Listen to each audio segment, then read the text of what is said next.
This is Dario and I'm Sabiha Samar. Here are today's top stories.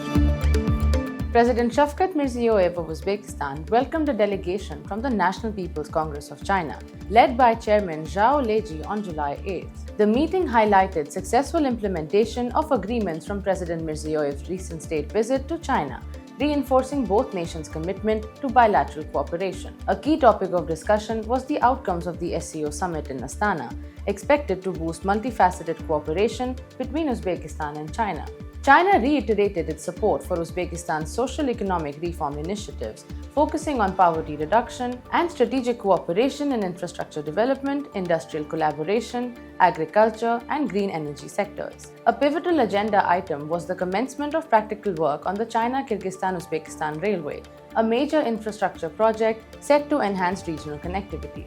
Additionally, the upcoming Second Forum of Regions aims to strengthen inter-regional ties, fostering deeper economic and cultural engagement. Education emerged as a key area of collaboration, with plans to establish branches of Chinese universities in Uzbekistan and expand vocational educational programs. Cultural and tourist exchanges were also discussed, reflecting a mutual interest in promoting people-to-people ties and showcasing the rich cultural heritage of both nations. The United Nations Development Programme and Kyrgyzstan are leveraging artificial intelligence to mitigate the risks posed by over 2,000 high mountain lakes, which are increasingly threatened by climate change-induced glacier melting. Alexandra Solovieva, UNDP's resident representative in the Kyrgyz Republic, announced the launch of two pioneering AI-driven programs in collaboration with Kyrgyzstan's Ministry of Emergency Situations. Daulbek Sakiev, director of the Monitoring and Forecasting Department at the Ministry of Emergency Situations, emphasized the urgency of these proactive measures, stating that with over 2,000 high mountain lakes, including 368 identified as breakthrough-prone, the threat of catastrophic mudslides looms large. The innovative initiative integrates satellite imagery and climate models to predict rising lake levels, triggering early warning through automated alerts to the Ministry of Emergency Situations. Previously, monitoring required costly helicopter surveys or hazardous field expeditions. Now AI facilitates remote identification and preliminary analysis of high-risk lakes, optimizing response efforts. Supported by UNDP and funded by the government of Japan, this initiative has garnered international interest. Beyond disaster risk management, UNDP's initiatives in Kyrgyzstan extend to other critical areas including healthcare. Supported by the Global Fund, AI-equipped portable X-ray machines are transforming tuberculosis and AIDS diagnosis across the country, enhancing healthcare delivery and disease control. Fitch Ratings has awarded Navoi Mining and Metallurgical Company an inaugural long-term issuer default rating of BB- with a stable outlook, recognizing the firm's strong financial standing and pivotal role in Uzbekistan's economy.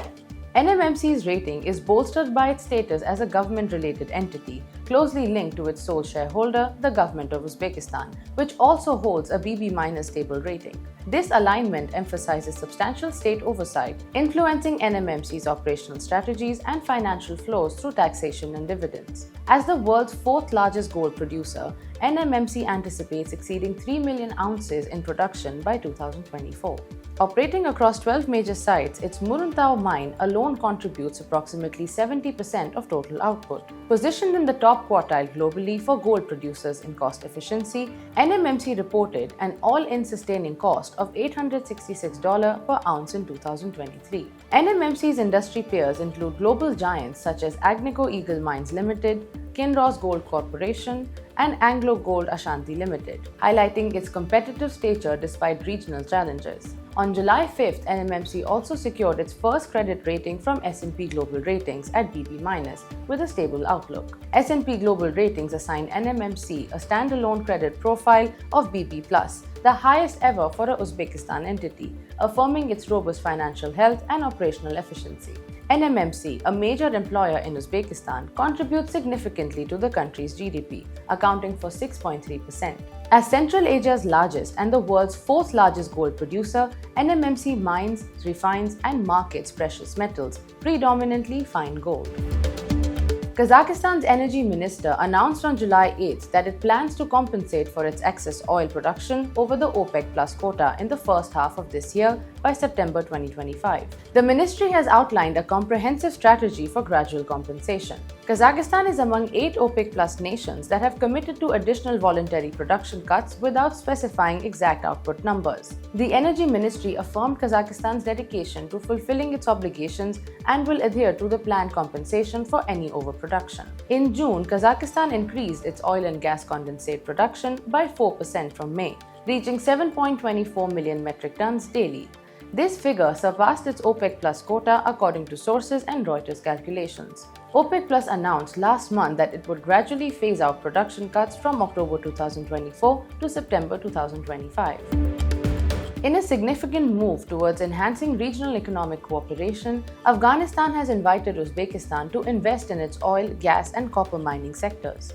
This invitation was extended by Acting Minister of Industry and Commerce Nuruddin Azizi during a meeting with Bobir Farkhadovich Islamov, Uzbekistan's Minister of Mining, Industry and Geology. Azizi emphasized the strategic advantage for Uzbekistan in investing in Afghanistan's northern oil and gas mines due to their proximity and ease to access to regional markets. He also proposed that Uzbekistan consider investing in copper mines located in Ghazni and Herat provinces and explore the possibility of establishing mineral processing factories within Afghanistan. Minister Islamov expressed interest in forming an investment support agreement between the two nations. He noted Uzbekistan's need for raw materials to supply its 2 large copper processing factories and indicated that this need could be met through the exploration and extraction of copper from Afghanistan. To advance these proposals, it was agreed that an official delegation from Uzbekistan would visit Afghanistan. This delegation will collaborate with Afghanistan's Ministry of Mines and Petroleum to conduct surveys and technical assessments. That's all for today's news. Stay tuned for more updates.